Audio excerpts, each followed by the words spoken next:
WHO Talk Show. Yes, indeed. Yes, indeed. Yes, indeed. Sir Charles. Smacks. Raisin.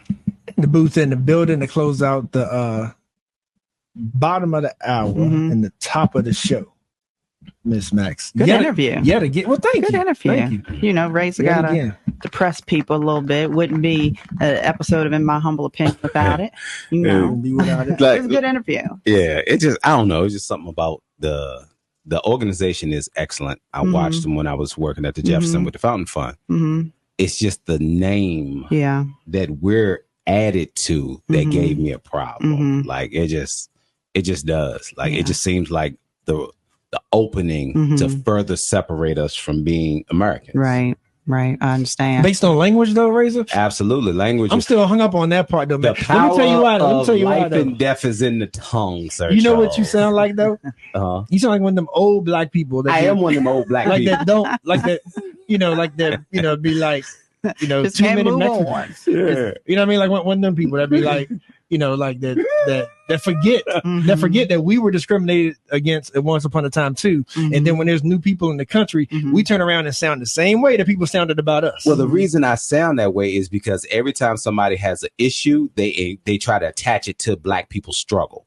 So that's the problem I have. Yeah. You know what I'm saying? Regardless of what your gender is or what your mission is, you come to black people for them to understand what you're going through, get your resources, and then separate yourself. Yeah, and so that's every minority group. That ain't even just race. So, I'm going to holler every time I see it. They ain't got to listen. Yeah. Like, so I feel you there. But I always go back to, like, I try not to sound like that I'm victim blaming because again, like I realize that resource is plentiful to help everybody. The issue is the powers that be sometimes garner the resources and try to and put us against each other so that they don't have to share to the full extent of what they have. But Charles, that makes sense, but it's confusing because there is plentiful over here. If I don't give it to you, I don't care what's over there. In Charlottesville, we know that there are millionaires here, right?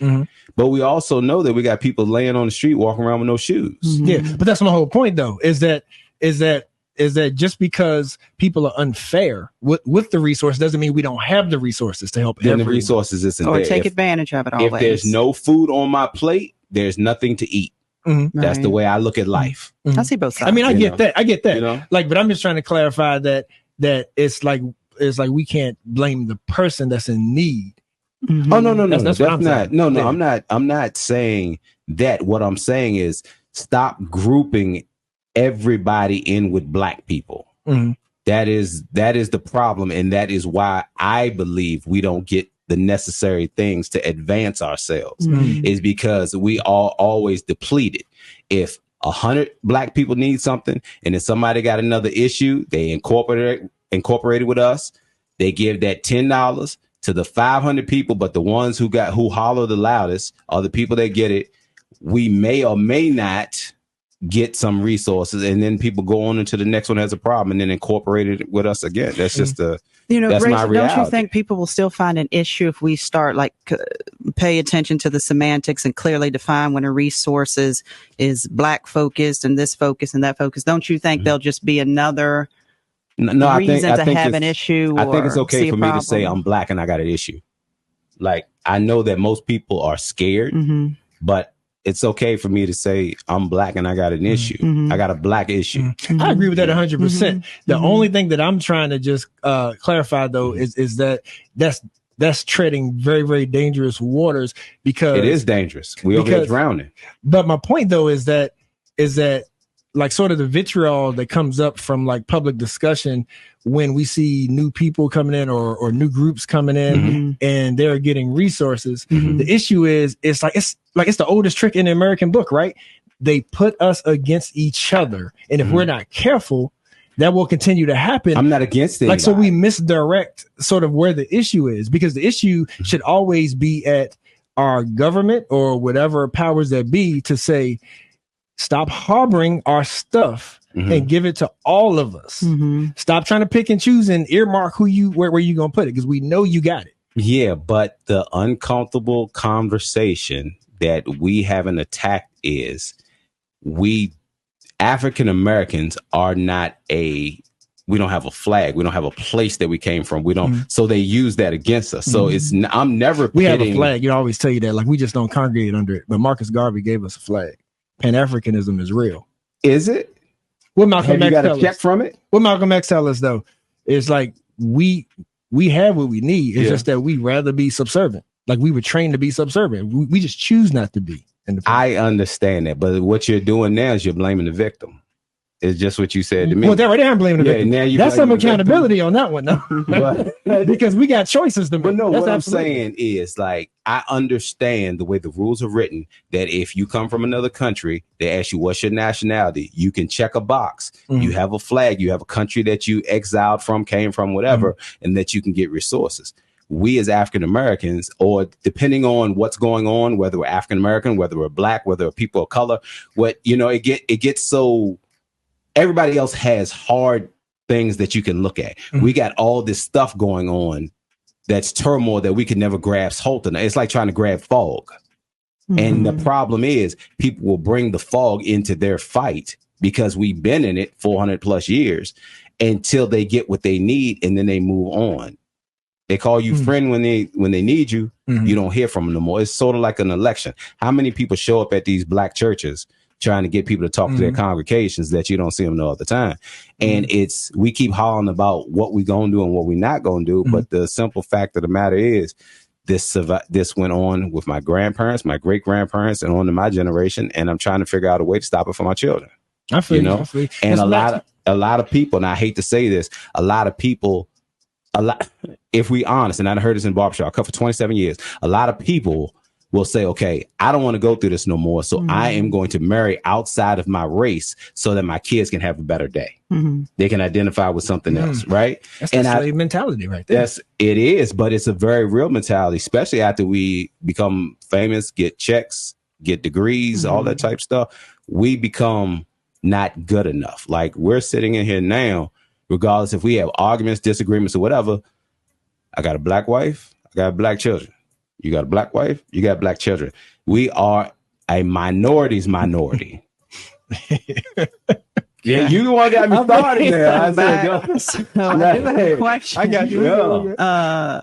Hold up. No, I do got. Come on. Bring it. Don't bite your tongue down. No. It's actually back to where the conversation kind of originated and talking about public resources and whether or not you think that the current state of those things and the availability will change at all if Kamala wins the presidential election. I think that we're going to do her worse than we did Obama, and we expect her to. Well, Obama, we expected to go in there and paint the White House black, right? Which was a mistake. Which was a mistake. With her, we're already looking at, well, we know she's not going to do nothing for us because she got a Jewish husband, and she used to put Black people away in California, which was her job, y'all. And she was just good at her job. But we already have things that we have decided that she's not going to do. The only people that's going to actually benefit from what she do, from her being in that position, is the pride that's going to come to our African American sisters. Like, y'all should be extremely proud, just like we were for Obama. You know what I'm saying? Y'all should be extremely proud. I don't care what her mom was, her dad was. She is a sister of color, and y'all have a right to throw that to the highest mountaintops. Is this the same razor from last week? Is that all we're going to get out of her presidential term if she wins? That's it. That's it. Unfortunately, like, I mean, we're going to have the honeymoon phase, and that's it. Is Razor beating around the bush though? Because let's keep it 100. What's the main difference between her and Barack?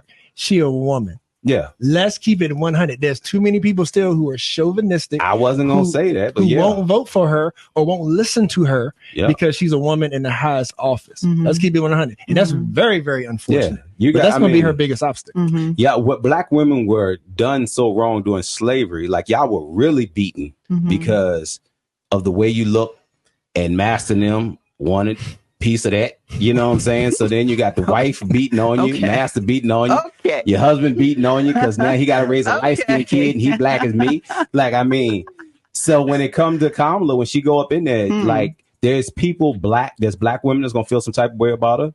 You know what I'm saying? There's Black men that's gonna feel some type of way. There's white women that's gonna feel some type of way about it because even though they might talk trash about Hillary was a white woman. So now you wouldn't do this for a white woman, but you'll do it for this black lady. Well, then, matter of fact, Trump said, well, she turned black 2 days ago. You know what I'm saying? You listen to anything Raisin never ceases to amaze me. I just got to look in awe. Hey, we got guests. Like, not only the thousands of people listening on air, but we got guests in the room. Man, oh, I'm sorry, Miss Lady. How you doing? I ain't even see you walk up here. I'm sorry. Miss Max, we are against the break, so I want to make sure you get to your point. Yeah, we can. Did you have a point? Let's go to break. So, Max, let's go to break. So as we go to break, there's a name I want to say. Okay. Breonna Taylor. Breonna, we got to say her name. Breonna Taylor. Because for those who didn't see the news, those cops were pretty much acquitted. They blamed her boyfriend for her death, for them to come in without a warrant, bust in. Her boyfriend didn't know if they were burglars, robbers, whatever the case is. And he was trying to protect them. And no justice for Breonna Taylor as of now. Sadly. Yeah. IMHO Talk Show. IMHO Talk Show.